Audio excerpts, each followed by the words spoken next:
ஸ்ரீமதே ராமானுஜாய நமக. ஆண்டாள் திருவடிகளே சரணம். நமஸ்காரம்.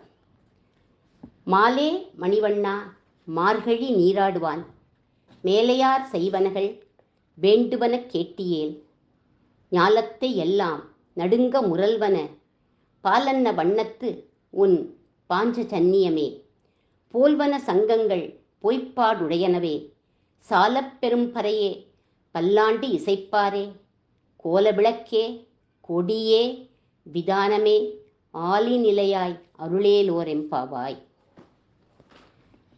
மாலே மணிவண்ணா பாசுரத்தில் மாலான மணிவண்ணன் ஆண்டாள் கிட்ட கேட்குறான், அம்மா ஆண்டாள் நாச்சியாரே, வந்ததுலேருந்து என்னையே புகழ்ந்துட்டே இருக்கேளே, நான் மட்டுமா அழகு? நீங்கள்லாம் கூட தான் அழகு.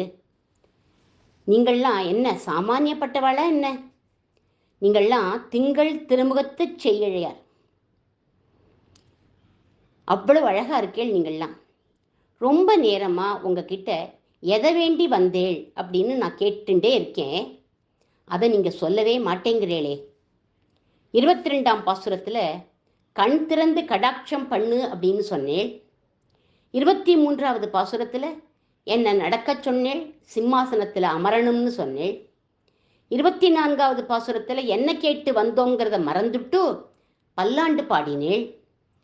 25ல் ஏதோ ஞாபகப்படுத்துகிறோம் அப்படின்னு சொன்னேள். 26வது பாட்டு வந்துருத்து. இன்னும் 4 நாளில் மார்கழி மாதமே முடிய போகிறது. ஆண்டாள் என்னை பார்த்து மாலேங்கிறேள், மணிவண்ணாங்கிறேள், என்னை புகழ்ந்து புகழ்ந்து பாடுறேள். விஷயத்தை சொல்லுங்கோ, உங்களுக்கு என்ன வேணும் அப்படின்னு கேட்டான் மாலான மணிவண்ணன்.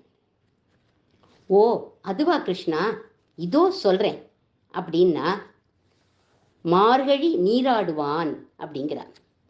இந்த மார்கழி மாதம் நோன்பு நோற்க போகிறோம். அதுக்கு சில கருவிகள் தேவைப்படுறது, அதை நீ எங்களுக்கு கொடுக்கணும். அதுக்காகத்தான் நாங்கள் வந்திருக்கோம்.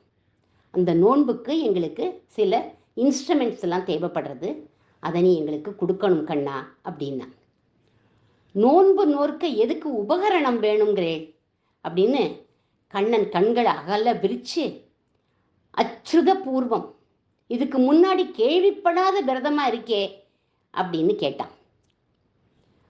ஆண்டாள் சொல்கிறார், முதல் நாள் நடந்த ஃப்ளாஷ்பேக்கு சொல்கிறார். ஊர் ஜனங்கள்லாம் நாட்டில் சுபிட்சம் வேண்டி எங்களை நோன்பு நோற்க சொல்லியிருக்கா கண்ணா. பாவைக்களம்னு யமுனா நதிக்கரைக்கிட்ட ஒரு இடத்த போட்டு கொடுத்துருக்கா. ஒரு இடத்துல சொல்லியிருக்கா, அங்கே தான் நோன்பு நோற்கணும் அப்படின்னு. விடியற்காலம்புற நாங்கள் தனியாக அங்கே போக முடியாது, போகக்கூடாது.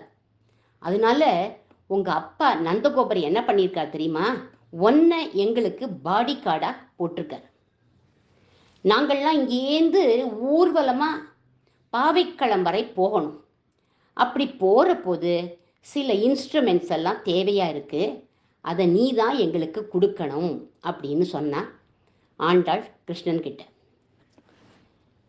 இந்த உபகரணங்கள்லாம் இருந்தால் தான் நோன்பு நாங்கள் நோற்க முடியும் அப்படின்னா, இது இருந்தால் தான் நோன்பு நோற்க முடியுமா? அது இல்லாமையே நோன்பு நோற்க முடியாதா அப்படின்னு கேட்குறான் கண்ணன். கண்ணா, அந்த உபகரணங்களில் எங்களுக்கு ஆர்வம் இல்லை, எங்களுக்கு நீ தான் வேணும். அந்த உபகரணம் எங்களுக்கு ஆர்வமே இல்லை. ஆனால் மேலையார் செய்வனகள் வேண்டுவன கேட்டியேல். மேலையார் அப்படின்னா முன்னோர்கள், சான்றோர்கள்னு அர்த்தம். அவ தொன்று தொட்டு இந்த மார்கழி நோன்பை அனுசரிச்சிருக்கா. அதுக்குன்னு சில உபகரணங்களை அவ விதிச்சிருக்கா. அந்த முன்னோர்களின் முறையை நாம் மாற்றக்கூடாது. அதனால நாங்கள் அதை கேட்டு வந்தோம் அப்படின்னா. முன்னோர்கள் செய்வனகள் அப்படின்னு சொல்லல ஆண்டாள், மேலையார் செய்வனகள் அப்படின்னு சொல்கிறார்.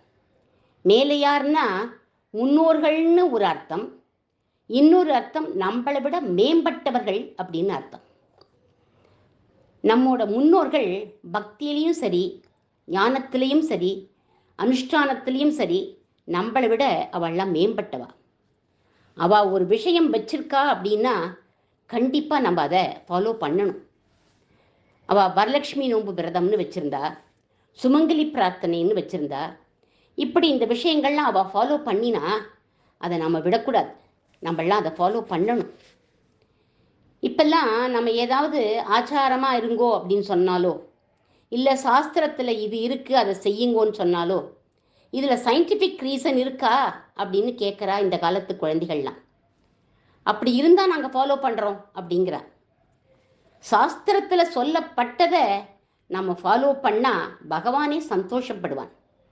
சாஸ்திரங்கள்ங்கிறது பகவானுடைய திருவாக்கிலேருந்து வந்தது, மகரிஷிகளுடைய திருவாக்கிலேருந்து வந்தது அந்த சாஸ்திரங்கள்லாம்.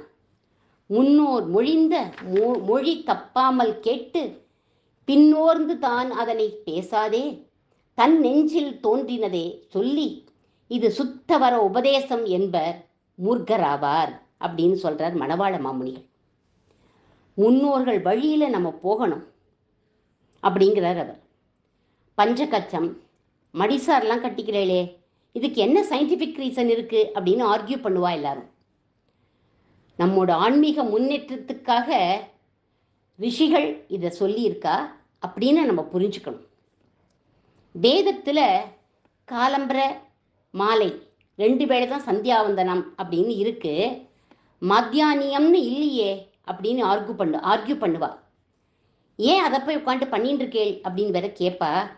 எங்கள் ஆச்சாரியன் பண்ண சொன்னார், அவர் பண்ணுறார், அதனால நான் பண்ணுறேன், அதுதான் மேலையார் செய்வனகள் அப்படின்னா.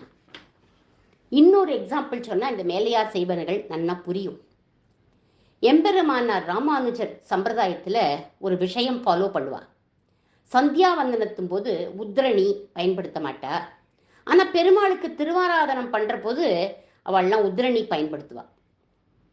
இப்போல்லாம் யாருமே சந்தியாவந்தனம் பண்ணுறதே இல்லை, அது வேற விஷயம், விடுங்கோ. பண்ணுறவாளுக்கு நான் சொல்கிறேன். இப்போ ஏன் உத்ரணி பயன்படுத்தலை அப்படின்னு கேள்வி கேட்கக்கூடாது. எங்கள் ஆச்சாரியன் பயன்படுத்தலை, நான் அந்த தர்மத்தை ஃபாலோ பண்ணுறேன், அதனால நானும் பயன்படுத்தலை. இதுதான் மேலையார் செய்வனகள். இன்னொரு எக்ஸாம்பிள் சொல்லலாம். திருநாங்கூர் திவ்ய தேசத்தில் 11 கருட சேவை நடக்கும். இதில் ஆகம சாஸ்திரத்தில் ஒரு விஷயம் சொல்லப்பட்டிருக்கு. 2 வெவ்வேறு ஆகம மூர்த்திகள் சந்திக்கக்கூடாது அப்படிங்கிற விஷயம் இருக்கு. பாஞ்சராத்திர ஆகம மூர்த்தியும் வைகானச ஆகம மூர்த்தியும் சந்திக்கக்கூடாது. சந்திச்சா சம்பரோக்ஷணம் போன்ற சடங்குகள்லாம் பண்ணணும்னு இருக்கு அதில். ஆனால் திருமங்கை ஆழ்வார் திருவாலி திருநகரியிலேருந்து எல்லா பெருமாளையும் மங்களாசாசனம் பண்ணுறதுக்காக வருவர். திருமங்கை ஆழ்வார் ஊரில் உள்ள பெருமாள் வைகானச ஆகமம், மற்ற 11 கருட சேவையில் வர பெருமாள்லாம் பாஞ்சராத்திர ஆகமம். திருமங்கை ஆழ்வாரோட திருவாலி திருநகரி பெருமாளும் வருவர். ஆழ்வார் எல்லா பெருமாளையும் மங்களாசாசனம் பண்ணுவர். ஏன் அப்படின்னு கேட்டால், மேலையார் செய்வனகள், பெரியோர்கள் ஒரு வழக்கம் வச்சுட்டா அதை ஃபாலோ பண்ணுறோம் அப்படின்னு சொல்லுவாள். இதை ராமபிரானே சொல்கிறார். விஸ்வாமித்திரர் தாடகையை வதம் பண்ணணும்னு ராமர்கிட்ட சொல்கிறார்.